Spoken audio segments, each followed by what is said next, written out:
দল থাকবে যাদের কাজ হবে তারা মানুষকে সৎ কাজের আদেশ করবে এবং অসৎ কাজে নিষেধ করবে। দাওয়াতি কাজের মূল নীতি হলো দুইটা, সৎ কাজের আদেশ করতে হবে, অসৎ কাজে নিষেধ করতে হবে। কিন্তু সমাজের অবস্থা এরকম, মানুষজন শুধু সৎ কাজের আদেশ করে, সমাজে অসৎ কাজের আদেশ করে না, নিষেধ করে না। যদি সমাজে মানুষরা একাকী দাওয়াতি কাজ করে তাহলে অসৎ কাজে যে নিষেধ এটা করতে একটু হলেও ভয় পায়, দ্বিধাগ্রস্ত হয়ে পড়ে। এই কথাটা এত মানুষ অন্যায় করতেছে, জুলুম করতেছে, এই কথাটা আমি যদি একা বলতে যাই তাহলে সমাজে সমস্যা হতে পারে আমার উপর। এই জন্য আল্লাহ তাআলা বলছেন তোমাদের একটা দল থাকা উচিত। একটা বিয়ের অনুষ্ঠানে গান বাজনা হচ্ছে, একটা জায়গায় কনসার্ট হচ্ছে বা জুয়া খেলার আড্ডা হচ্ছে, একাকী সেখানে বাধা দেওয়া সম্ভব নয়। কিন্তু যদি একটা জামাতবদ্ধ দল থাকে তারা কি করতে হবে, এটাকে বাধা প্রদান করতে হবে। বাড়ি এত রূপ চলে এসেছে, এটা আমাদেরকে কি করতে হবে, বন্ধ করতে হবে। আল্লাহ তাআলা বলছেন যে তোমাদের একটা দল থাকা উচিত, যাদের কাজ হবে সৎ কাজের আদেশ করবে, অসৎ কাজের নিষেধ করবে, তাহলে তারাই হবে সফল কাম। আল্লাহ তাআলা সেটাই বলেছেন। দল থাকার বিষয়ে আরেকটি হাদিস বলে হচ্ছি, হুযায়ফা রাদিয়াল্লাহু তাআলা ওনার একটা হাদিস, উনি বলেন মানুষজনরা আল্লাহ রাসূল সাল্লাল্লাহু আলাইহি ওয়াসাল্লামের কাছে কল্যাণ সম্পর্কে জিজ্ঞাসা করে। যেহেতু সময় সংক্ষিপ্ত, লম্বা একটা হাদিস, আমি সংক্ষিপ্তভাবে বলার চেষ্টা করবো ইনশাআল্লাহ। হুযায়ফা রাদিয়াল্লাহু তাআলা বলেন যে মানুষেরা আল্লাহ রাসূল সাল্লাল্লাহু আলাইহি ওয়াসাল্লামকে কল্যাণ সম্পর্কে জিজ্ঞাসা করে, আর আমার জানার আগ্রহ একটু বেশি অকল্যাণ সম্পর্কে। কি কি কাজে অকল্যাণ রয়েছে তো আল্লাহ রাসূল সাল্লাল্লাহু আলাইহি ওয়াসাল্লামকে আমি জিজ্ঞাসা করলাম, আল্লাহ রাসূল আমরা তো মূর্খতার যুগে ছিলাম, জাহেলি যুগে ছিলাম, যেই সময় মেয়েদেরকে জীবন্ত পথে রাখা হতো, এইরকম একটা কঠিন পরিস্থিতি ছিলাম, মানুষের কোনো জ্ঞান ছিল না, জাহেলের যুগে ছিলাম। এরপরে আল্লাহ তাআলার বিশেষ দয়ায় আমরা কল্যাণ এসেছি, এরপরেও কি অকল্যাণ আসবে কি? আল্লাহ রাসূল সাল্লাল্লাহু আলাইহি ওয়াসাল্লাম বলেন না, হ্যাঁ এরপরেও অকল্যাণ আসবে। হুযায়ফা রাদিয়াল্লাহু তাআলা জিজ্ঞাসা করলেন, এই ওই অকল্যাণের পর আবার কল্যাণ আসবে কি আল্লাহ রাসূল? তখন আল্লাহ রাসূল বলছেন, হ্যাঁ আবার কল্যাণ আসবে, তবে কল্যাণটা দেখানো ঘোলাটে, অন্ধকারযুক্ত, ধোঁয়াযুক্ত। মানে ধোঁয়া যদি থাকে, এই ধোঁয়ার অপর প্রান্তে একটা লোক যদি দাঁড়িয়ে থাকে, ওটা দেখতে একটু কেমন লাগে, কে পরিচিত না অপরিচিত, এরকম যেমন ব্যাপার। তো ধোঁয়াযুক্ত থাকবে, মানুষরা ভালো মন্দ বুঝতে পারবে না, সবাই ভালো কাজ করবে, কেউ ভালো করবে, মন্দ করবে, একসাথে মিশে থাকবে, ভালো মন্দ একসাথে মিশ্রিত হয়ে থাকবে। হারামকে মানুষ হারাম মনে করে নেবে, আবার হালালকে কিছু মানুষ হারাম মনে করে নেবে। অবস্থা এরকম জটিল পরিস্থিতি থাকবে। তখন আল্লাহ রাসূল সাল্লাল্লাহু আলাইহি ওয়াসাল্লামকে জিজ্ঞাসা করলো, হুযায়ফা রাদিয়াল্লাহু তাআলা জিজ্ঞাসা করেন, ওই যখন কল্যাণের পর আবার অকল্যাণ আসবে কি? তখন আল্লাহ রাসূল সাল্লাল্লাহু আলাইহি ওয়াসাল্লাম বলেন, হ্যাঁ অকল্যাণ আসবে। এমতো অবস্থায় ওই অকল্যাণটা হবে এরকম, যারা দায়ী, যারা দ্বীনের দাওয়াতি কাজ করবে, নিজেরা আলেম দাবি করবে, এই সমস্ত লোকেরা জাহান্নামের দরজায় দাঁড়িয়ে মানুষদেরকে আহ্বান করবে, তারা নিজেরাও জাহান্নামে চলে যাবে এবং যারা তার অনুসরণ করবে তারাও জাহান্নামে চলে যাবে। এইরকম পরিবেশ পরিস্থিতি হবে, তারা দায়ী থাকবে। আল্লাহ বলছেন দায়ী, তারা মানুষকে আহ্বান করবে, ইসলামের দিকে আহ্বান করবে, অথচ সে নিজেই জাহান্নামের দরজার সামনে দাঁড়িয়ে আছে। এটাকে স্পষ্ট করার জন্য একটি হাদিস আমরা স্মরণ করতে পারি যে ইখলাস যদি না থাকে তাহলে দায়ী আলেমদের অবস্থা কি হবে, যে তিন শ্রেণীর লোকদের আল্লাহ তাআলা সর্বপ্রথম বিচার করবেন, একটা শহীদ, একজন আলেম, একজন দানশীল। আমি ওই তিনজনের একজনের কথাই শুরু করব, যে কিনা আল্লাহ তাআলা তাকে জিজ্ঞাসা করবেন, তোমাকে আমি এই এই নিয়ামত দিয়েছিলাম, তুমি কি করেছিলে?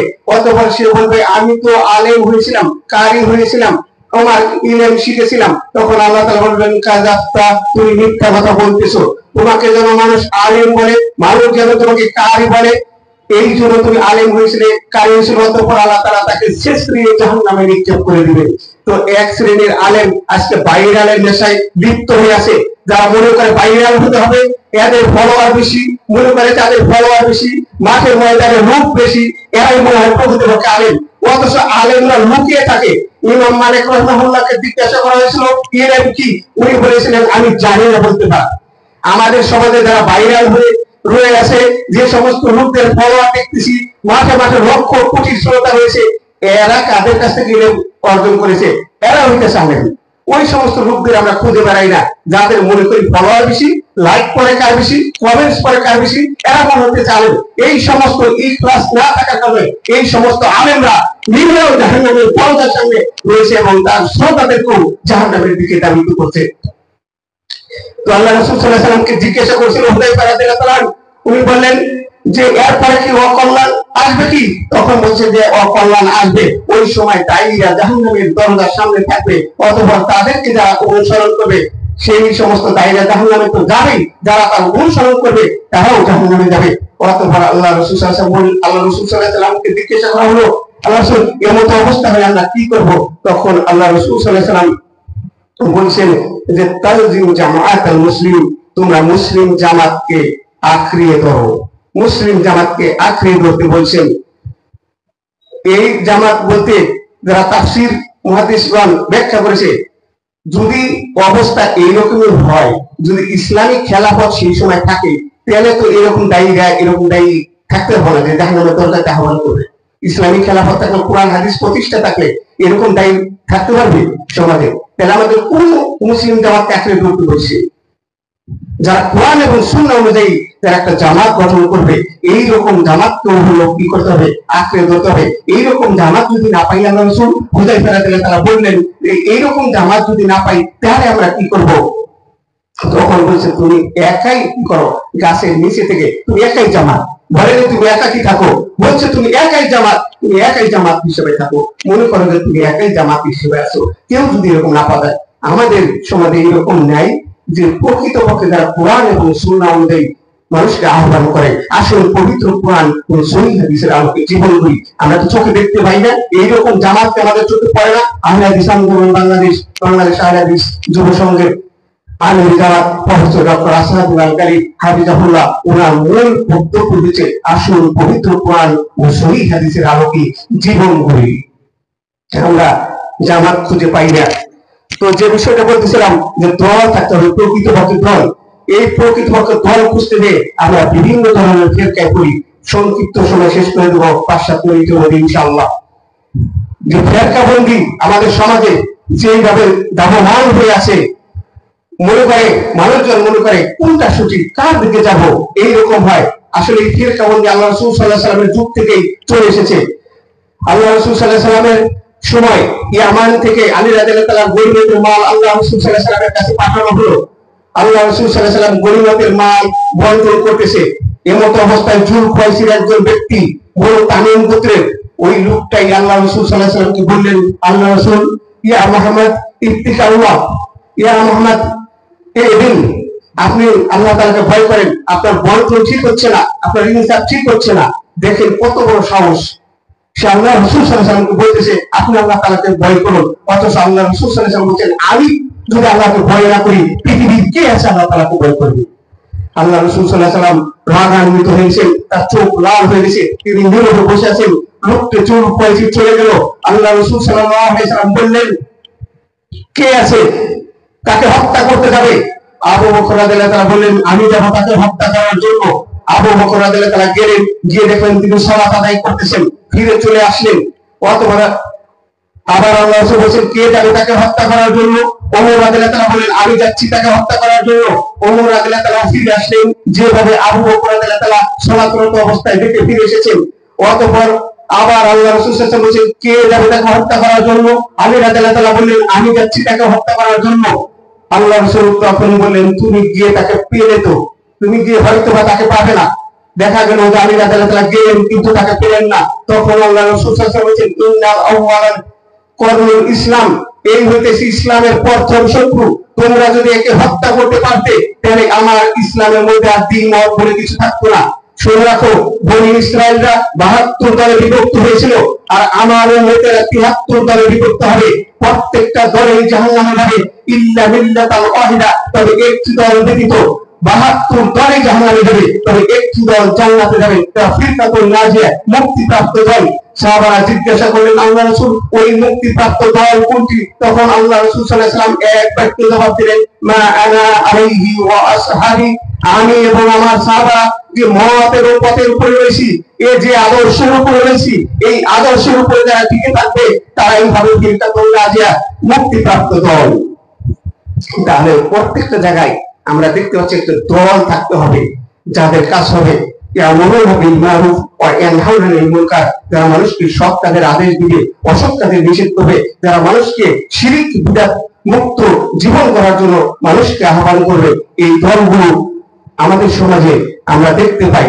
আমরা আহলে হাদিস আন্দোলন বাংলাদেশ আহলে হাদিস যুব সংঘ সর্বোপরি চেষ্টা করে যাচ্ছি মানুষকে শিরক বিদআত মুক্ত জীবন গঠন করানোর জন্য। আমরা মানুষকে আহ্বান করি ইসলামী খেলাফতের দিকে, এই প্রচলিত পচা গণতন্ত্র থেকে ফিরে এসে ইসলামী খেলাফতের দিকে মানুষকে আহ্বান করি। যে গণতন্ত্র ইসলামী খেলাফতকে ধ্বংস করেছে, আরেক শ্রেণীর লোকেরা মানুষকে ভালো দিকে আহ্বানের নাম করে তারা গণতন্ত্র দিয়ে ইসলাম প্রতিষ্ঠা করতে চায়, খেলাফত করতে চায়। এর মতো বোকামি আর কিছুই নয়। অথচ এই গণতন্ত্রের একটা পদ্ধতি, যে পদ্ধতি দিয়ে একটা কারণ, অন্যতম কারণ ছিল ইসলামী খেলাফত ধ্বংস হওয়া, আর সেই পথই মানুষ বেশি নিয়েছে ইসলামী খেলাফত। আমরা মানুষকে হকের আহ্বান করি। এই সমস্ত দলরা কাজ করতেছে, তো এদের পাশে আমাদের থাকতে হবে। হয় আপনাদের আর্থিকভাবে সহযোগিতা করতে হবে, অথবা মানসিকভাবে সহযোগিতা করতে হবে। যেভাবেই হোক এই সমস্ত, বিশেষ করে আমি আমার দলের কথা বলতেছি, বাংলাদেশ আহলে হাদিস যুব সংঘ এইগুলো কাজ করে যাচ্ছে। আপনাদের আর্থিক সহযোগিতা কামনা করি। এই বিষয়ে দু একটি কথা বলেই শেষ করে দিব যে আপনারা কেন দান করবেন। একটা আয়াত নিয়ে নেন, সূরা আল মুনাফিকুন এর 10 নম্বর আয়াত। সেখানে আল্লাহ তাআলা বলেছেন, ওয়ানফিকু মিম্মা রাযাকনাকুম মিন ক্বাবলি আইয়াতি আহাদাকুমুল মাউত ফায়াকুলু রাব্বি লাউলা আখখারতানি ইলা আযাবিন করিব ফাআসাদদাকা ওয়া আকুন মিনাস সালিহিন। সূরা মুনাফিকুন এর 10 নম্বর আয়াতে আল্লাহ তাআলা বলতেছেন, মানুষের নিকটে যখন মালাকুল মউত চলে আসবে, মালাকুল মউত মানুষের নিকটে যখন চলে আসবে, কোন ব্যক্তির আত্মাকে বের করে নেওয়ার জন্য যখন মালাকুল মউত তার সামনে এসে যাবে, এর মতো অবস্থায় সে যখন মালাকুল মউতকে দেখতে পাবে, তখন সে বলবে আমাকে একটু সময় দেন। মালাকুল মউত কি বলবে, আমাকে একটু সময় দেন, ফাআসাদদাকা, আমি একটু দান সদকা করে নিই। দেখেন দান সদকার পাওয়ার কত। তিনি জানেন যে আমাকে সময় দেওয়া হবে না, 2 রাকাত সালাত আদায় করার জন্য পর্যাপ্ত সময় প্রয়োজন রয়েছে, একটা সিয়াম পালন করার জন্য একটা দিনের প্রয়োজন রয়েছে, হজ পালন করার জন্য নির্দিষ্ট সময় রয়েছে, যাকাত পালন করার জন্য একটা অ্যামাউন্ট লাগবে, যেটা 1 বছর মালিকানায় থাকা লাগবে, একটা ফরজ হওয়ার জন্য সময় রয়েছে। কিন্তু সাদাকা মুহূর্তের মধ্যে, যে মৃত্যু চলে আসে এমন অবস্থা, বললাম ওই মসজিদের জন্য 20,000 টাকা দিয়ে দিও, 10 কাঠা জমি আছে দিয়ে দিও, সহজেই। মানে কত সব কাজে অনেক বড় একটা ইবাদত করা যায়। এই জন্য আল্লাহ তাআলা বলছেন, যখন মানুষকে, এখন তো দানের মর্যাদা বুঝবেন না, এখন খালি মনে করবেন যে পকেটে টাকা মনে ফুরিয়ে যাচ্ছে। বুঝবেন মালাকুল মউত যখন সামনে আসবে, তখন বলবেন আমাকে একটু সময় দেওয়া হোক। কিন্তু তখন তো তাকে সময় দেওয়া হবে না, তখন সে বলবে ফাআসাদদাকা ওয়া আকুন মিনাস সালিহিন, আমি সৎ বান্দাদের অন্তর্ভুক্ত হতে চাই, আমাকে একটু সময় দেন। কিন্তু তখন তো সে সময় পাবে না। ওই সময় ঠিকই আফসোস করবেন আর দান সদকা করতে চাইবেন, কিন্তু মালাকুল মউত আপনাকে 1 সেকেন্ডও সময় দিবে না। অতএব দান সদকা করতে হবে। একটি হাদিস বলেই দান সদকার গুরুত্ব সম্পর্কে একটা হাদিস বলে শেষ করে দিচ্ছি। যেহেতু কেন্দ্রীয় দায়িত্বশীলরা বসে আছেন, ওনাদের বসে রেখে বক্তব্য দেওয়াটা আসলে লজ্জাজনক ব্যাপার। তাদের কাছ থেকে আমরা ইলম নিব, তারপরে একটু দানের বিষয় বলার জন্য, যে আপনারা যদি এই যে একটা প্রোগ্রাম করেছি, এখানে আমাদের অনেক খরচ হয়েছে, তো আপনারা যে যতটুকু পারেন একটু মুক্ত হস্তে আমাদেরকে সদকা করবেন, যেটা আমরা আমাদের এই দিনের কাজে ব্যয় করব ইনশাআল্লাহ। একটা হাদিস নিলেন যে দান সদকার গুরুত্ব।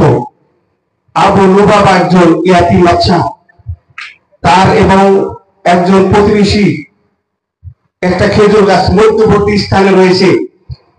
আবু লুবাবা ওই বললেন ব্যক্তিকে যে আপনি আমাকে একটু, একটা ইতিম বাচ্চা আবু লুবাবাকে বললেন আমাকে একটু করে দেন, ওই আপনার খেজুর গাছটা আমাকে দিয়ে দেন, কিন্তু দুইজনের মাঝখানে পড়েছে, আমি তো ইতিম, আমার নাই, আপনার তো অনেক আছে। তখন সে অস্বীকৃতি করলো, না আমি খেজুর গাছ তোমাকে দিব না। তখন ওই এতিম বাচ্চাটা আল্লাহ রাসূল সাল্লাল্লাহু আলাইহি সাল্লামের কাছে গেল। আল্লাহ রাসূল সাল্লাল্লাহু আলাইহি সাল্লামের কাছে বলল, আল্লাহ রাসূল, এই খেজুর গাছটা দুই নদীর মধ্যবর্তী জায়গার মধ্যে আছে, আমাকে একটু দিয়ে দিতে পারেন না? আল্লাহ রাসূল সাল্লাল্লাহু আলাইহি সাল্লাম আবু লুবাবাকে ডাকলেন, তাকে বললেন, তুমি এই এতিম বাচ্চাকে এই খেজুর গাছটা দিয়ে দাও। তখন আবু লুবাবা বললেন যে ঠিক, আমি এটা দিতে পারবো না। সে অস্বীকৃতি জানালো, সে তো দুনিয়া পাগল ছিল, অস্বীকৃতি জানালো। তখন আল্লাহ রাসূল সাল্লাল্লাহু আলাইহি ওয়াসাল্লাম বলেন, শোনো আবু লুবাবা, আমি তোমাকে একটি জান্নাতের খেজুর গাছের গ্যারান্টি দিচ্ছি, তুমি জান্নাতে একটি খেজুর গাছ পাবে, তুমি এই খেজুর গাছটা দিয়ে দাও। তারপরও সে অস্বীকৃতি জানালো। এমন তো অবস্থায় ওখানে উপস্থিত ছিলেন আবু দাহদা। আবু দাহদা এমন একজন ব্যক্তি যে পুরো মদিনায় সবচেয়ে দামি খেজুরের গাছ তার, যেখানে মিষ্টি একটা কূপ রয়েছে, যেখানে তার বাড়ি রয়েছে, এইরকম একটা জায়গার মালিক আবু দাহদা। আবু দাহদা রাদিয়াল্লাহু তাআলা অন্যান্য রাসূলকে বলেন, আল্লাহ রাসূল, আমি যদি এই খেজুর গাছটা ক্রয় করে দেই, তাহলে আমাকেও কি জান্নাতে একটি খেজুর গাছ দেওয়ার গ্যারান্টি দিবেন? আল্লাহ রাসূল বলেন, হ্যাঁ, অবশ্যই আমি তোমাকে একটি জান্নাতের খেজুর গাছের গ্যারান্টি দিব। আবু দাহদা রাদিয়াল্লাহু তাআলা ওই লোককে আবু লুবাবাকে বললেন, শোনো আবু লুবাবা, এই মদিনার সবচেয়ে দামি খেজুরের বাগানের গাছ হচ্ছে আমার, সবচেয়ে বড় বাগান আমার, এখানে একটি মিষ্টি কূপ রয়েছে, এখানে আমার বাড়ি রয়েছে, সব তোমাকে দিয়ে দিলাম, তুমি আমাকে ওই খেজুর গাছ দিয়ে দাও। আবু লুবাবা হতবাক হয়ে গেলেন, একটা সময় রাজি হলেন, রাজি হয়ে দিয়ে দিলেন। তখন আবু দাহদা রাদিয়াল্লাহু তাআলা ওই চলে যাচ্ছেন। আল্লাহ রাসূল সাল্লাল্লাহু আলাইহি ওয়াসাল্লাম বলেছেন, আবু দাহদা, আমি তো তোমাকে একটি জান্নাতের খেজুরের গ্যারান্টি দিয়েছিলাম, আমি জানতে পারলাম আল্লাহ তাআলার পক্ষ থেকে তার উপর ওহী হয়েছে যে তার জন্য জান্নাতে একটি খেজুর বাগান তৈরি করে দেওয়া হয়েছে। গান এরকম পাওয়ারফুল। আবু দাহদা রাদিয়াল্লাহু তাআলা তার বাসায় প্রবেশ করেন নাই, বাহির থেকে উম্মে দাহদাকে ডাক দিয়ে বললেন, উম্মে দাহদা, আপনি বের হয়ে চলে আসুন, এই খেজুর বাগান, মিষ্টি কূপ এবং বাড়ি আমি বিক্রয় করে দিয়েছি। উম্মে দাহদা বললেন, আপনি কিসের বিনিময়ে বিক্রি করে দিয়েছেন? উম্মে দাহদাকে বলা হলো, একটি খেজুর গাছের বিনিময়ে, জান্নাতের একটি খেজুর গাছের বিনিময়ে আমি এটা বিক্রি করে দিয়েছি। উম্মে দাহদা বললেন, আপনি খুব লাভজনক ব্যবসা করেছেন। তাদের কাছে দান হচ্ছে এইরকম একটা জান্নাতের খেজুর গাছ পাওয়ার জন্য তারা এইভাবে নিজেদের সবকিছু ফিরিয়ে দিতেন। তো আমরা মনে করি, যদি আপনারাও এরকম হক ধরনের সাহায্য করেন, দান করেন, অবশ্যই আল্লাহ তাআলা এর বিনিময়ে তাদেরকে জান্নাত দিবেন, এই আশাবাদ ব্যক্ত করে আমি আমার কথা এখানে শেষ করছি। আসসালাম।